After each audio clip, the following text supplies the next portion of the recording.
Winter is on its way.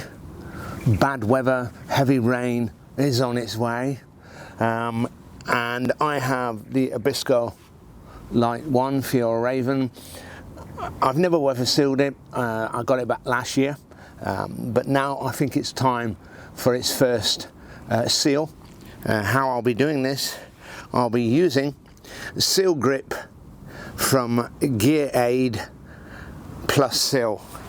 It comes with a little brush, so that is it here, and the little brush, okay? However, I'll be using a syringe, and the syringe I've used, there were 6 of them and it cost me £3.63 from Amazon, next day delivery. I'll cut the nozzle back a bit because I need a more of a wider flow, but apart from that, that's fine. Now, using the syringe, by the way, is that my idea? No, it's not. All of us watch YouTube videos. There's an American chap that does wild camping, talks about tents, and he showed how to seal, and he finds this much more useful. I'm very happy to copy someone who gives good advice, and I suppose that's the idea of YouTube channels like this, is to pass on any wisdom that we find from others or develop ourselves. Very rarely is it going to come from me. However, I'm not into spending lots and lots of money on big brand name companies that make all these scientific statements about how this will weatherproof your tent better than any other, okay? Now, I have used a large brand name company, a well-established one, which is Scotchgard, and this one is the heavy-duty water shield. Other wild campers have said it works fine, seen it on YouTube channels. Now, when you look at the ingredients on this compared to the ingredients on these highfalutin, scientifically proven, far better, and let's charge you 5 times more, sprays, it's the same ingredients. So, you know, if it's polyester, which basically this is, they have a slightly different name to it, but it is polyester, then I'll use this. Spray it on after I've done the laborious task of the sealing. So let's get on with it. What we want to do is basically to get the sealing along the edges of the stitched area.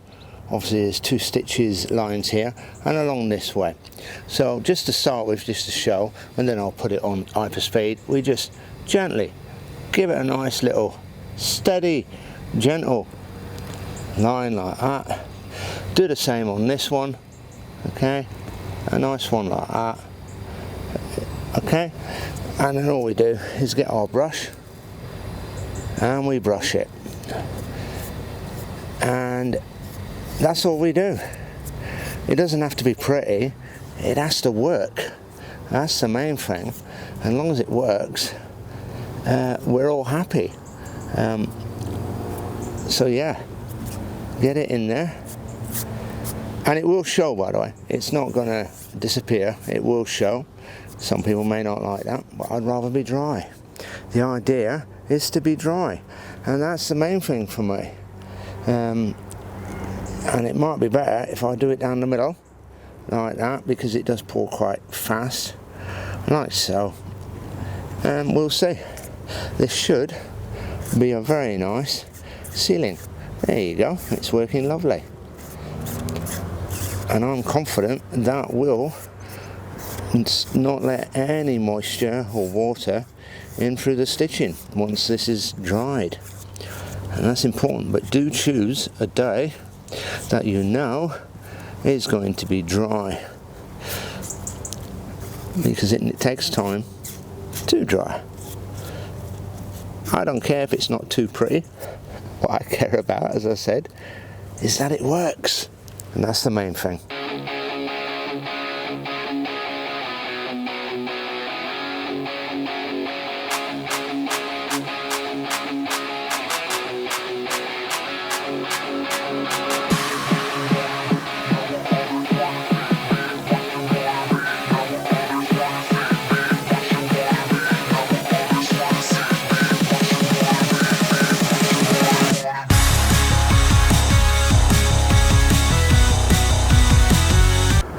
So the sealing is done. It's not a pretty job, but I don't care about pretty.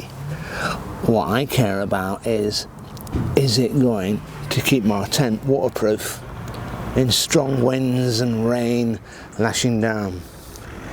So that's all I care about. And I've put plenty on, as you can see. I've really gunged it. So, and that's the main thing. As long as it protects my tent, I don't care. Now, I didn't have enough to do all these down here. I'm not so bothered about them. If it comes to it, I notice there's something coming through, then obviously I'll get another tube. But it's these main areas here that I've done. That's what I was concerned about, corners. And the seal along this tube, obviously. So yeah, we got that done. And I've done that all the way around. Basically I've mimicked whatever I've done, but all the corners are done now. And then we'll get on with the next job of Scotchgard heavy water shield. So now we're going to actually use the Scotchgard over the tent. I believe there's enough in here. What we're talking about, 400ml can, about 6 to 8 inches away, even spray. It should be pretty quick, this. But also, for health and safety reasons, there can be a lot of fumes in here. I don't know exactly how that would affect me, but it's only responsible to say that we're going to wear a mask. It's not windy at all, but it doesn't matter. Wear a mask, health and safety, does no harm, bit of protection, and we will get on with spraying the tent. It should be pretty quick. So here we go. So basically, nice even spray, and a nice spray like that. Get it on the tent. This is going to really do the job that's necessary, and that is to protect the tent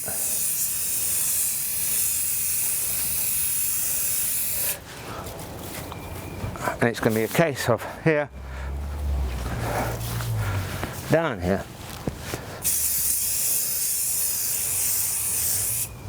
and we can do up here as well.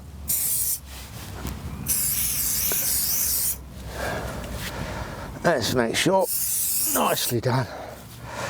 And then here at the bottom isn't going to hurt at all. This is where I didn't put any sealant, didn't have enough. But now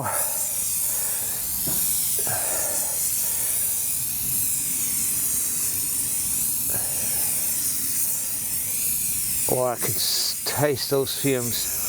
Quite nice actually.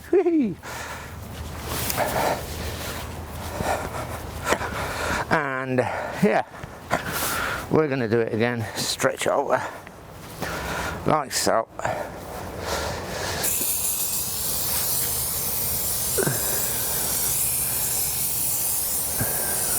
Wind's catching it a little bit.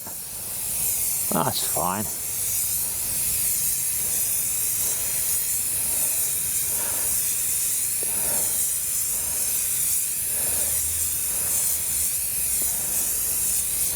Give it another shake.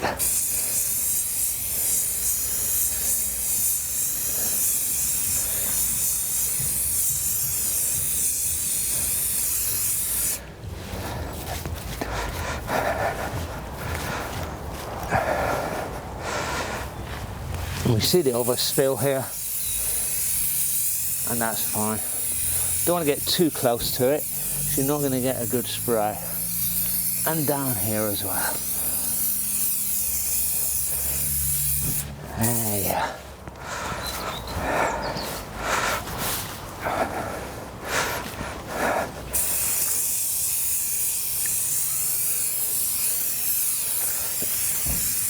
Make sure you do all the sides.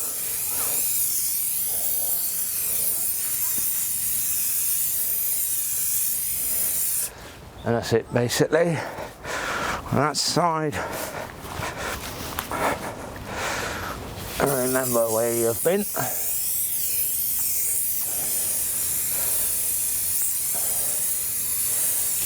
And remember where you have not been.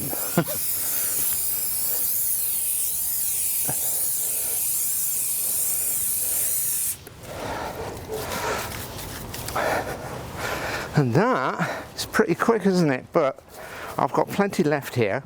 So what we're going to do, we're going to spray it this way quickly, and we'll spray it this way. Now we don't want to spray it over the air vent itself, because the idea is to let air come through.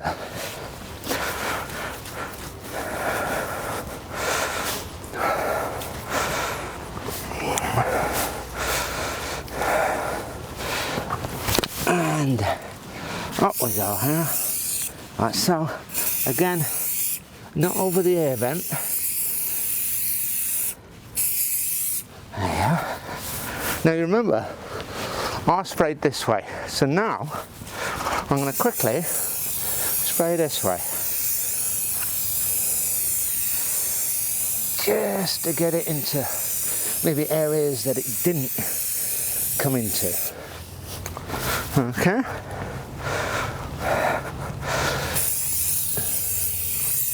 And I don't care if it's not too pretty, little drips, I don't care, as long as it seals. That's the main thing. So this time, I'm doing it again, but I'm doing it this way.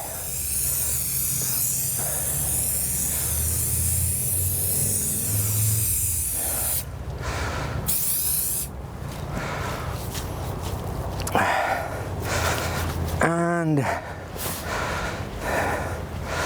this way.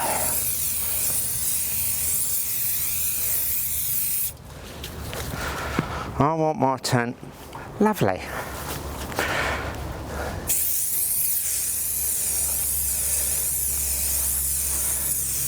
There.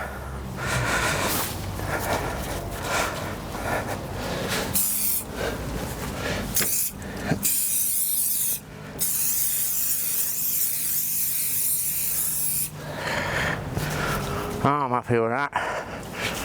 Yeah. Now, that was pretty quick. I've got about a quarter of a bottle left.